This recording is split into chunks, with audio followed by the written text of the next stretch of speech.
something appears to be missing from FIFA's final verdict. The punishments looked devastating when they were announced, but beneath those enormous numbers sits a disturbing possibility. Argentina may have been protected from the sanctions that would have caused real damage. FIFA wanted the world to see a brutal disciplinary response. Leandro Paredes was removed from international football for 10 matches. Nahuel Molina received 7. More suspensions followed, enormous fines were announced, and Argentina was ordered to restrict attendance at upcoming home games. The headlines screamed destruction. Then people started examining what the punishment would actually do. That is where the entire story takes a much darker turn. A serious accusation is now hanging over FIFA's verdict. The theory claims football's governing body deliberately created sanctions that sounded merciless, while avoiding the measures capable of damaging Argentina's players, clubs, and commercial power. There is currently no public evidence proving that somebody inside FIFA intervened. Yet several details inside the official verdict have made the suspicion impossible to dismiss without examination. FIFA's own disciplinary case originally described the incidents after the World Cup final in extremely serious language. Paredes faced 3 counts of assault. Molina faced 2 assault counts involving 1 completed act and 1 attempted act. Argentina assistant Roberto Ayala faced another assault charge. These were never presented as a few players exchanging angry words. FIFA investigated physical attacks committed on the field after Spain's victory in the World Cup final.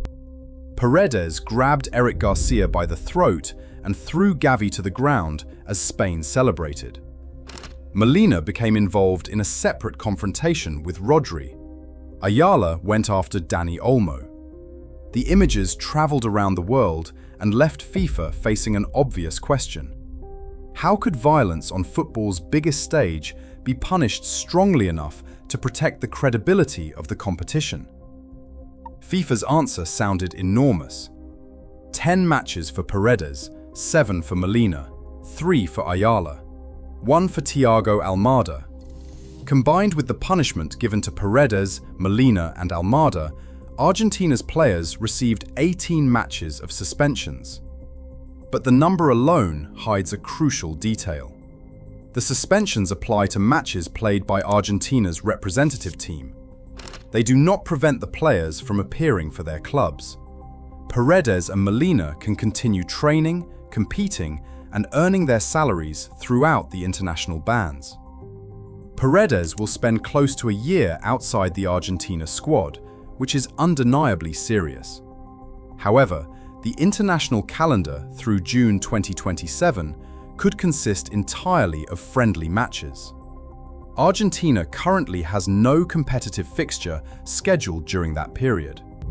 That means FIFA's most dramatic punishment may remove Paredes from a series of friendlies while leaving his club career untouched.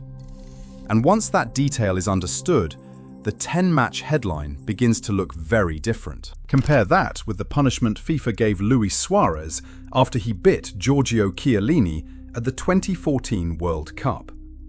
Suarez was suspended from all football-related activity for 4 months. The sanction followed him beyond Uruguay and immediately affected his club career. FIFA had the power to produce consequences that reached far beyond international windows. It chose a narrower punishment for Paredes, despite charging him with 3 separate counts of assault. That does not automatically prove protection. It does raise the question at the heart of this controversy. Did FIFA select the largest number it could advertise while limiting where that number would hurt? The suspicion grows when the punishment against the Argentine Football Association is examined. FIFA announced fines totaling $321,000. That appears crushing until it is placed beside the $34 million Argentina reportedly received for finishing second at the World Cup. The entire disciplinary amount represents less than 1% of that prize payment. Then came the stadium punishment. Argentina was ordered to play its next 2 home matches with attendance restricted to 50%. Yet one of those restrictions was immediately suspended during a probationary period. FIFA publicly announced 2 affected matches, while guaranteeing only 1 reduced capacity game unless Argentina commits another offence. Part of the financial sanction received similar treatment.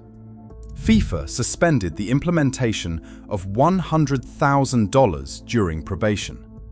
Another $100,000 must be invested in a program to combat discrimination, meaning that portion serves as required spending rather than a straightforward payment disappearing from the AFA's accounts.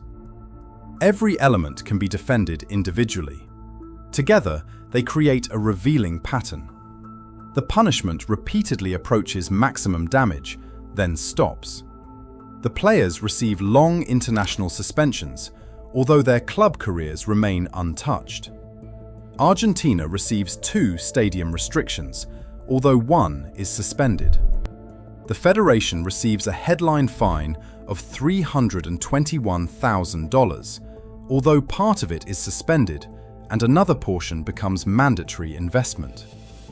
FIFA can point towards the total numbers and claim decisive action. Argentina absorbs a much smaller immediate impact than those numbers suggest. That has created the darkest question of all.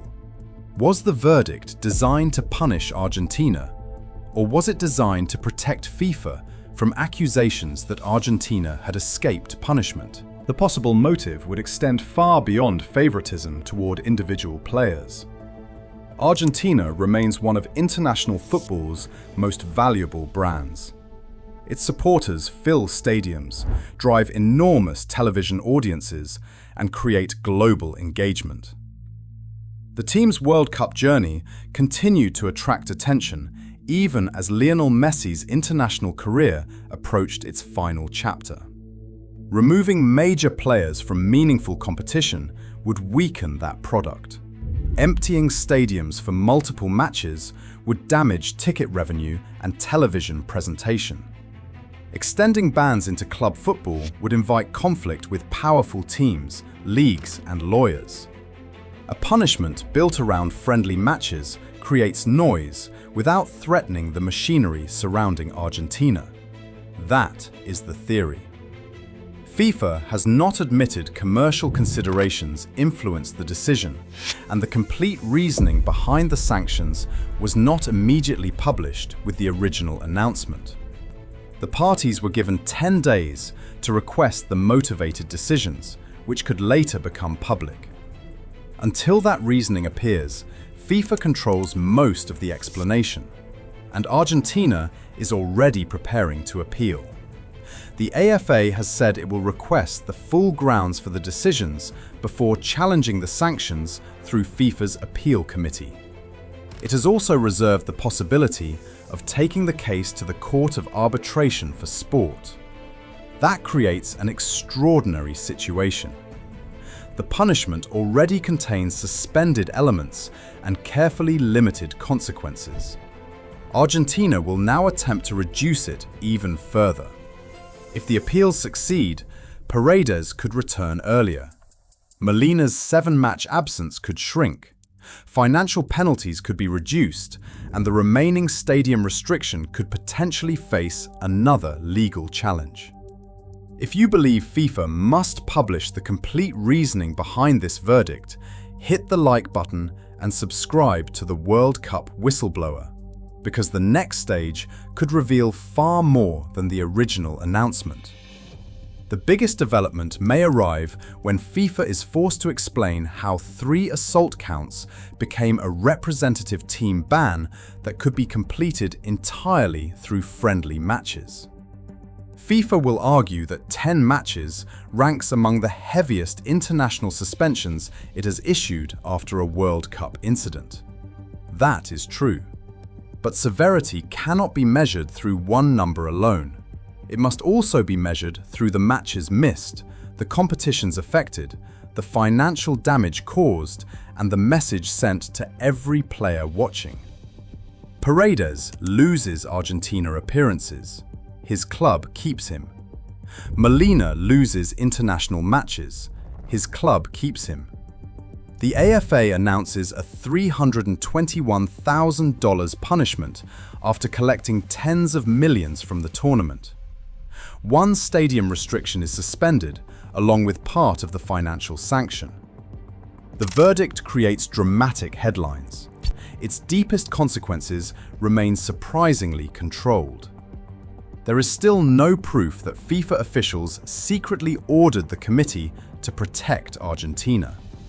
Without the complete written reasoning, nobody outside the process can state that as fact. But FIFA created this suspicion through its own decision. It charged Argentine players with multiple acts of assault. It condemned the federation for team misconduct, discrimination, political demonstrations, and security failures. It promised a thorough assessment. Then, it delivered sanctions whose most frightening features begin to soften the moment they are examined.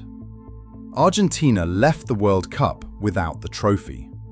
Its players left the final under a cloud of disgrace. FIFA appeared to bring down the hammer weeks later. Now the real question is whether that hammer was ever intended to land with full force. Because if FIFA deliberately selected punishments that looked enormous while protecting Argentina from meaningful sporting and commercial damage, this was never merely a disciplinary verdict. It was damage control.